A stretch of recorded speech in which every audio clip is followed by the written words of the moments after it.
everyone, and welcome to another hair swatch coloring tutorial from Sweet Sentiment and Paper Nest Dolls. We are going to color this milk chocolate mane today, and oh my gosh, this is one of my favorite hair colors of all time. It's a fantastic brunette color, and you can kind of manipulate this color whether you want it darker or lighter. So let's get started. To let you know, I colored her skin with the swatch using the basic Caucasian girl. I just left out the R20 for the cheeks. And we are going to get started coloring this amazing color of hair. So this one is really fun to watch develop because everything looks kind of tonal until the very end. So stick with it, and this is going to be one that you're going to want to practice a lot because the more you do it, the more amazing it gets. So we're going to start again by coloring in these shadows.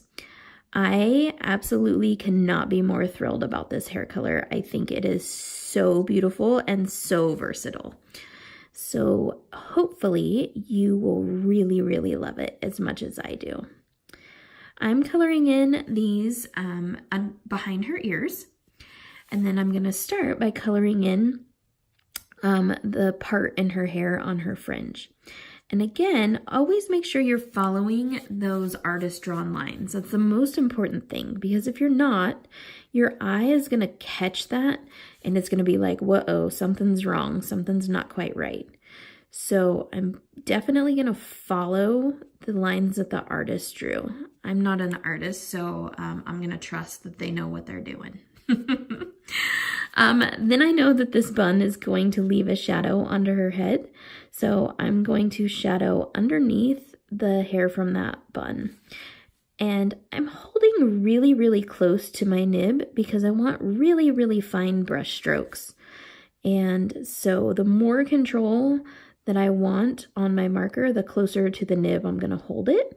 Just make sure that you're never touching your nib because the oils from your fingers can actually clog up the nib, so you don't want to do that.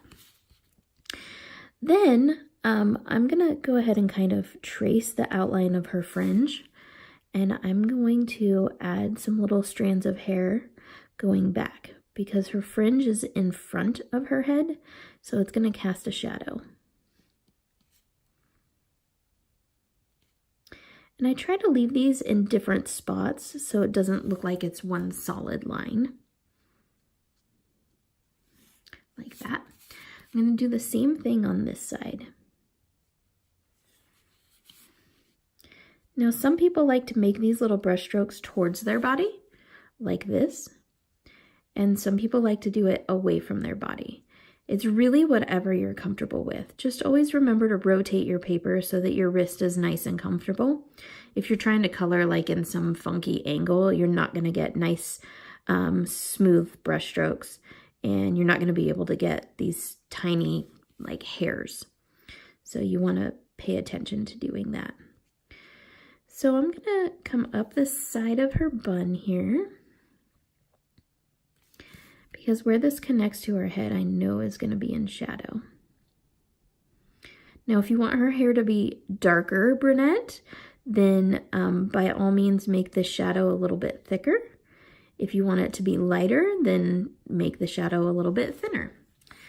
Now, this curl of her bun, I feel like is in front of these other two pieces, so I'm going to lay a little bit of shadow behind this. But because this hair color is so dark, I'm not going to shadow the top part like I did with the lighter ones because I want to leave that as a highlight and not be quite so dark in the shadow. Oh, and then we have to color our little swatch here.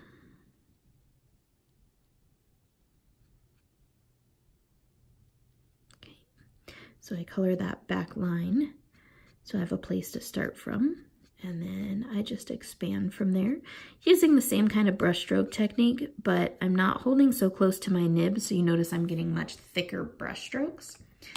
I'm doing that by design, obviously, because this is a big spot to fill in. Next to E18. E18 is a copper color, and this is actually one of my favorite of the earth tone markers. I really love the color that this is. It's a very rich color, and to me it's very chocolatey. It looks like a melted chocolate bar, and I love it. I think that's a beautiful color. So, since we've already laid in these shadows, it's going to be fairly easy for us to go ahead and continue on with these. So again, I'm just going to do light brush strokes, leaving them in different areas so that they're all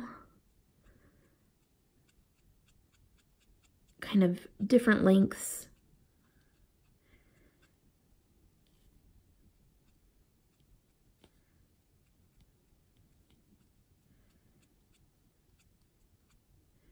Just like that. And from this direction. And up from her ear. And up from this ear. Now again, if you're more comfortable coloring towards you, then you can feel free to turn your paper and color towards your body. I think right now for today, I am more comfortable coloring towards me. Sometimes I like to color away and sometimes I like to color towards me. Now in the camera angle, you're probably gonna get that this is really shiny. It doesn't end up super shiny, but if you do end up with some sticky markers or shiny markers, feel free to take one of those kneaded erasers, like the gray erasers that are kind of like silly putty. And when your marker's dry, you can rub that over it just like you're erasing a pencil mark, and it will get rid of that sticky shininess to your Copic markers. The reason that the markers leave that sheen is because they're all made with a carrier solution. So the 0 colorless blender is the base for these markers. And then the pigment and saturation level are what the numbers mean. So the pigment level in this one is only 1, but the saturation level is 8. Sorry, I don't know where I came up with H. And so that tends to make things a little bit sticky because there's not a lot of fluid to carry all of that pigment in or all of that saturation in. So sometimes the darker markers will get a little bit sticky. So we're moving to E39. And again, like I said, this is gonna look kind of tonal. I mean, it's kind of looking like we're using some of the same colors over again. And we're really not. But until you get to that lightest color and that highlight, it's gonna look a little bit tonal. And that's okay.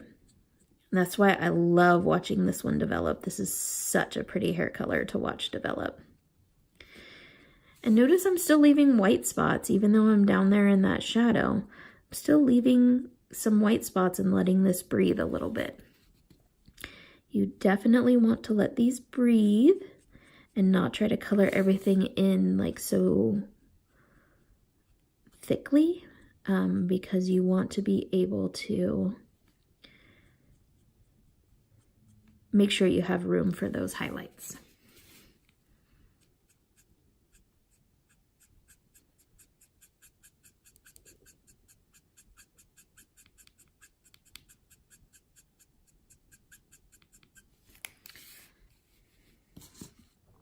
Okay.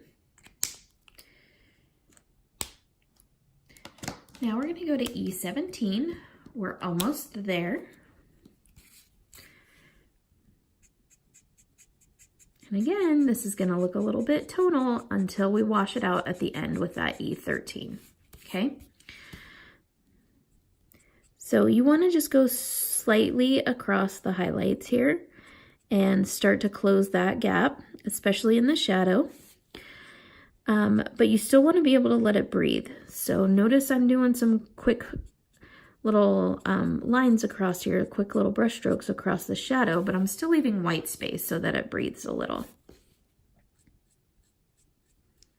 And notice with this bun, everything I'm doing is kind of in a C motion or a backwards C motion, depending on which direction I'm going. And that's obviously by design because I want it to look like the hair is flowing in that direction. Okay, now this looks really dark, right? It looks very tonal. It looks like it's a lot of the same color, but wait until you see the magic of this last color. E13. This is, it's called light suntan, and that's definitely a great way to describe it.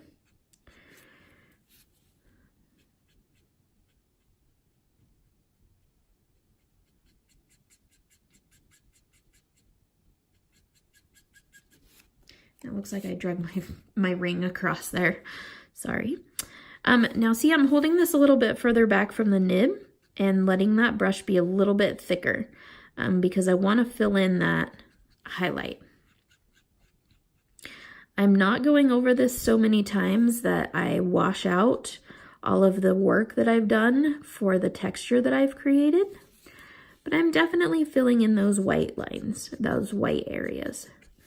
And I love how this comes out. It's just so pretty. And there you go. I love, love, love this hair color, you guys. I can't say it enough. This is such a super fun hair color. And I know you're getting a kind of a sheen from the light. It's just because I have really brilliant lights on these. But anyways, this is her hair color. Isn't that beautiful? So thank you guys for joining me. You can purchase these swatches from Paper Nest Dolls at papernestdolls.com. I say this every time. I'm so sorry. If you're interested in taking coloring classes, I teach coloring classes at Sweet Sentiment. So it's sweetsentiment.us.